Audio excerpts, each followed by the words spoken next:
بسم اللہ الرحمن الرحیم۔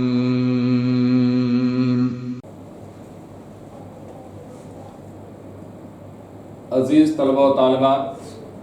درجہ مولوی آپ کے نصاب کے مطابق شرح وقایہ باب و شروط الصلاۃ کی تعلیم آن لائن شروع کی جا رہی ہے، جو مدرسہ بورڈ کی جانب سے آن لائن تعلیم کا سلسلہ جاری ہے۔ یہ بڑا ہی مستحسن اور تاریخی قدم ہے۔ اسی کے تحت آج آن لائن تعلیم کا سلسلہ جاری ہے۔ اس میں نے پہلے آپ کو چند مسائل بتائے تھے، اسی کڑی کو آگے بڑھاتے ہوئے آگے دوسرے مسائل اب بتائے جا رہے ہیں۔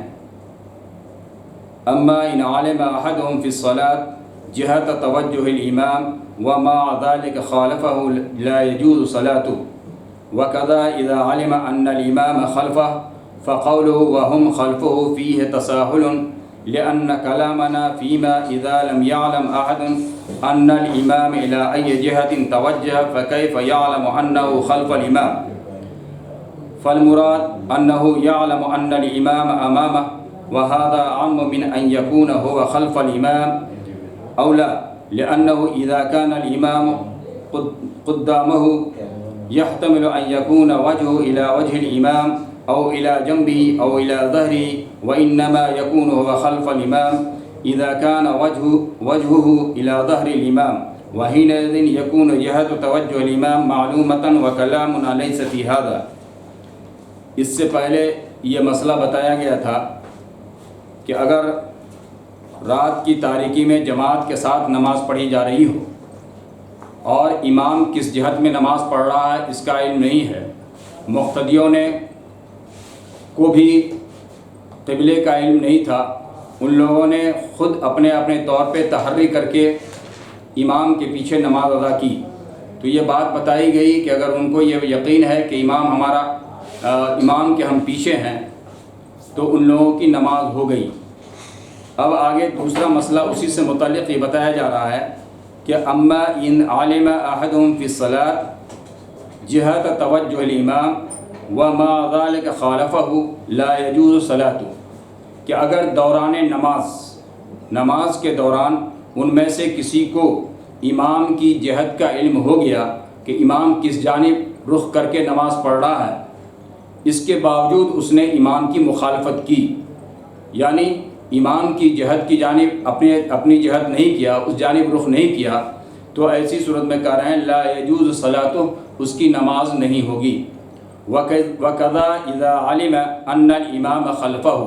اسی طریقے سے کہہ رہے ہیں کہ جب ایسا ہی جب کہ امام اس کے پیچھے ہو، یعنی میں نے بتایا تھا کہ اس کے لیے دو شرطیں ہیں، ایک تو امام کی جہت کا علم نہ ہو، اور دوسری بات یہ کہ مقتدی امام کے پیچھے ہو، جبھی جا کر کے نماز صحیح ہوگی۔ تو اب یہ کہہ رہے ہیں کہ اگر امام مقتدی کے پیچھے ہو گیا تو ایسی صورت میں نماز صحیح نہیں ہوگی۔ اب آگے صاحب شرح وقایہ یہ بتاتے ہیں فَقَوْلُهُ وَهُمْ خَلْفُهُ فِيهِ تَسَاهُلٌ، یعنی اس سے پہلے جو یہ عبارت آئی ہے وَهُمْ خَلْفَهُ جاز ہے کہ وہ امام کے پیچھے وہ ہو، مقتدی حضرات امام کے پیچھے ہوں۔ اس عبارت کے بارے میں کہہ رہے ہیں کہ صاحب شرح وقایہ سے تساہل ہوا ہے، سہو ہو گیا ہے ان سے، یہ عبارت اس طریقے سے نہیں ہونی چاہیے۔ وہ اس لیے کہ جب یہ بات کہی گئی کہ امام کے پیچھے ہے تو امام کے پیچھے ہونے کا مطلب کیا ہوا؟ امام کے پیچھے ہونے کا مطلب واضح طور پر یہ ہوا کہ گویا کہ امام کی جہت کا علم ہم کو ہے۔ ایک آدمی کے پیچھے اس وقت آدمی ہوتا ہے جب اس کی پشت کی جانب اس کا چہرہ ہو، یعنی میرا چہرہ دوسرے آدمی کے پشت کی جانب ہو تو یہ سمجھا جائے گا اس کے ہم پیچھے ہیں۔ تو ظاہر بات ہے کہ اس سے صاف سمجھ میں آئے گا کہ جس کی پشت کے پیچھے ہم ہیں اس کا چہرہ کس جانب ہے، وہ چہرہ اس کا متعین ہو گیا، اس کی جہت متعین ہو گئی۔ جب امام کی جہت متعین ہو جائے تو پھر ایسی صورت میں اس کی مخالفت صحیح نہیں ہوتی ہے، اس لیے نماز صحیح نہیں ہونی چاہیے۔ اس لیے یہاں پر جو یہ بات کہی گئی ہے کہ وَهُمْ خَلْفُهُ فِيهِ، اس میں تساہل ہو گیا ہے، سہو ہو گیا ہے، لِأَنَّ كَلَامَنَا فِيمَا إِذَا لَمْ يَعْلَمْ أَحَدٌ، اس لیے کہ ہمارا کلام ہماری بات تو اس صورت میں ہے جب کسی کو علم نہ ہو کہ ان الامام ای جہت توجہ، کہ امام کس جانب متوجہ ہو کر نماز پڑھ رہا ہے، اور جب ہم نے یہ کہہ دیا کہ ہم امام کے پیچھے نماز پڑھ رہے ہیں تو پیچھے ہونے کا مطلب یہ ہے کہ امام کا رخ پتہ چل گیا کہ امام کس طرف کھڑا ہوا ہے۔ ایک آدمی کے پیچھے ہونے کا مطلب اس کی پشت کی جانب ہم کھڑے ہیں، جب جا کے ہم پیچھے ہوئے تو امام کا رخ کس طرف ہوا، وہ چیزیں متعین ہو گئی۔ تو جب یہ چیز متعین ہو گئی تو یہ میری مراد نہیں ہے۔ فَكَيْفَ يَعْلَمُ أَنَّهُ خَلْفَ الْإِمَامِ، پس کیسے وہ جانے گا کہ وہ امام کے پیچھے ہے۔ فَالْمُرَادُ أَنَّهُ يَعْلَمُ أَنَّ الْإِمَامَ أَمَامَهُ، مراد اس سے ہے کہ امام اس کے آگے ہے، یعنی یہ عبارت نہ کہہ کر کے کہ مقتدی امام سے پیچھے ہوں، یہ عبارت صحیح نہیں ہے۔ یہ عبارت ہونی چاہیے کہ امام ہمارے آگے ہے۔ امام ہمارے آگے ہوگا تو اس کا یہ مطلب عام ہوگا کہ من ان یکون هو خلف الامام، یہ بھی ہو سکتا ہے امام آگے ہے تو اس کا ایک مطلب یہ بھی ہو سکتا ہے کہ وہ امام کے پیچھے ہے، یعنی اس کے پشت کے پیچھے ہے، اور ایک مطلب اور امام آگے ہے تو اس کا یہ مطلب بھی نکل سکتا ہے کہ امام کے چہرے کی جانب مقتدی کا چہرہ ہے تو بھی اس کو کہا جائے گا کہ امام ہمارا آگے ہے، یعنی دونوں آمنے سامنے ہوا تو اس کو کہیں گے کہ گویا کہ امام ہمارا آگے ہے۔ تو هذا عام من ان يكون هو خلف الامام، کہ یہ عام ہے کہ وہ امام کے پیچھے ہو، اولا یا امام کے پیچھے نہ ہو تو بھی یہ کہا جائے گا کہ وہ امام اس کا آگے ہے۔ کیوں؟ لأنه اذا كان الامام قدامه، اس لیے کہ جب اس کا امام آگے ہوگا يحتمل ان يكون وجهه الى وجه الامام، تو اس بات کا احتمال ہوگا کہ اس کا چہرہ امام کے چہرے کی جانب ہوگا۔ جب ہم یہ کہتے ہیں کہ ہمارا امام ہمارے آگے ہے تو اس بات کا بھی احتمال ہے کہ دونوں کا چہرہ بالکل آمنے سامنے ہو تو بھی ہم کہیں گے کہ فلاں آدمی میرے آگے ہے، یعنی دونوں آدمی کا چہرہ ایک ہی جانب ہو تو بھی ہم کہیں گے کہ آگے جو ہے وہ ہمارے آگے ہے۔ اور دوسرا او الی جنبہ، یا یہ کہ اس کے پہلو کی جانب ہو تو بھی کہیں گے کہ پہلو کے جانب بھی اگر ہوا امام تو امام کے پہلو کے جانب مقتدی ہوا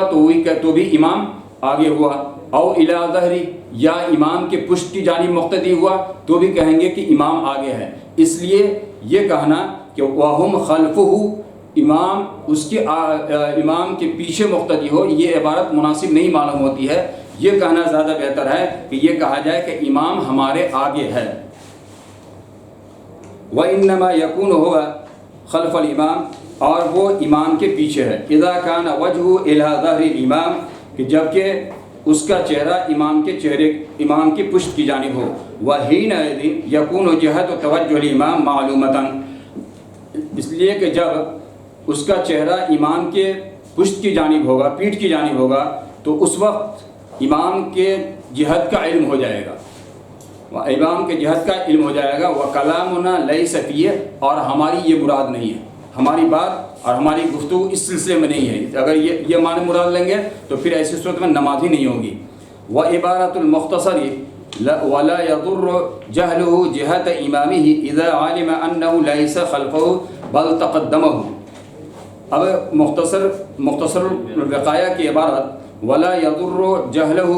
جِهَةَ إِمَامِهِ، کہ امام کی جہت کا علم نہ ہونا یہ مضر نہیں ہے۔ اذا علم انه ليس خلفه، جبکہ یہ معلوم ہو کہ وہ اس کے پیچھے نہیں ہے، جب اس کے پیچھے نہیں ہے بل تقدم ہو، بلکہ امام اس کے مقدم ہے، اس کے آگے ہے۔ او عالم مخالفت ہو، یا اس کی مخالفت کا علم ہو، تو کہہ رہے ہیں کہ اے اذا علم ان الامام ليس خلفه، یعنی جب معلوم ہو کہ امام اس کے پیچھے نہیں ہے، امام اس کے پیچھے نہیں ہے تو ایسی صورت میں اس کی جہت کا علم اس کو نہیں ہوگا۔ وَيَصِلُ، اب آگے یہ بات کر رہے ہیں کہ 4 شرائط بیان کر دیے گئے، 6 شرائط نماز میں ہیں، ان میں سے 4 کا ذکر ہو چکا، اب 5ویں شرط بیان کی جا رہی ہے۔ وَيَصِلُ قَصْدَ قَلْبِهِ صَلَاتَهُ بِتَحْرِيمَتِهَا، کہ وہ نماز کی نیت کا متصل ہونا تکبیر تحریمہ سے، یعنی نیت یہ شرط ہے نماز کے لیے، تو اب یہ کہتے ہیں کہ نماز کی نیت کا متصل ہونا تکبیر تحریمہ سے ضروری ہے، یعنی نیت کیجیے اور فوراً اللہ اکبر تکبیر تحریمہ جو کہتے ہیں یہ ساتھ ساتھ ہونا چاہیے۔ اگر نیت تو کیا نماز کی کہ ہم فلاں نماز پڑھنے جا رہے ہیں لیکن اس کے بعد دوسرے کام میں مشغول ہو گئے اور پھر دھڑ سے کہہ دیا اللہ اکبر تکبیر تحریمہ، تو نماز نہیں ہوگی۔ گویا کہ نیت کے ساتھ ساتھ تکبیر تحریمہ کو متصل ہونا چاہیے۔ ھذا تفسیر النیہ، یہ نیت کی تفسیر ہے، یعنی نیت کے ساتھ ساتھ تکبیر تحریمہ ہونا چاہیے۔ والقصد مع لفظہ افضل، اب یہ کہہ رہے ہیں کہ نیت تو عزم القلب، دل کے ارادے کا نام ہے، لیکن اگر الفاظ کو بھی ادا کر دیا جائے تو الفاظ کے ساتھ ادا کرنا یہ افضل ہے، بہتر ہے۔ وَيَكْفِي لِلنَّفْلِ وَالتَّرَاوِيحِ وَسَائِرِ السُّنَنِ نِيَّةُ مُطْلَقِ الصَّلَاةِ۔ اب ایک مسئلہ یہ کہہ رہے ہیں کہ فرض نماز کے لیے تو ٹھیک ہے، اس میں یہ کہنا کہ میں ظہر کی فرض نماز پڑھنے جا رہا ہوں، یہ نیت کرنا ضروری ہے، فرض کرنا ضروری ہے کہ ظہر کی فرض نماز پڑھنے جا رہا ہوں۔ لیکن اگر سنت پڑھ رہے ہیں، نفل پڑھ رہے ہیں، تراویح کی نماز پڑھ رہے ہیں تو صرف اتنا کہہ دینا بھی کافی ہے کہ میں نماز پڑھنے جا رہا ہوں، اتنی نیت کافی ہو جائے گی اور اس کی نماز صحیح ہو جائے گی۔ تو کہہ رہے ہیں وَيَكْفِي لِلنَّفْلِ وَالتَّرَاوِيحِ وَسَائِرِ السُّنَنِ نِيَّةُ مُطْلَقِ الصَّلَاةِ، اور کافی ہے نفل کے لیے، تراویح کے لیے اور تمام سنتوں کے لیے مطلق نماز کی نیت، یعنی مطلق نماز کی نیت سے تراویح، سنت اور نفل نماز صحیح ہو جائے گی۔ وَلِلْفَرْضِ شُرُوطُ تَعْیِینِهُ، آگے کہہ رہے ہیں کہ اگر فرض نماز پڑھنی ہے تو فرض کے لیے اس کی تعیین شرط ہے، فرض نماز کے لیے اس کی تعیین شرط ہے، یعنی میں ظہر کی فرض نماز پڑھنے جا رہا ہوں، عصر کی فرض نماز پڑھنے جا رہا ہوں، یہ تعیین ضروری ہے۔ وَلَا نِيَّةُ عَدَدِ رَكَعَاتِهِ، اس کے رکعات کے عدد کی نیت ضروری نہیں ہے، یعنی یہ کہنا کہ میں ظہر کی فرض نماز پڑھنے جا رہا ہوں جس کی 4 رکعت ہے، عصر کی فرض نماز پڑھنے جا رہا ہوں جو 4 رکعت ہے، یہ 4 رکعت کہنے کی ضرورت نہیں ہے، اس لیے کہ فقہ کا ایک اصول ضابطہ ہے التعیین فی المتعین لغو، جو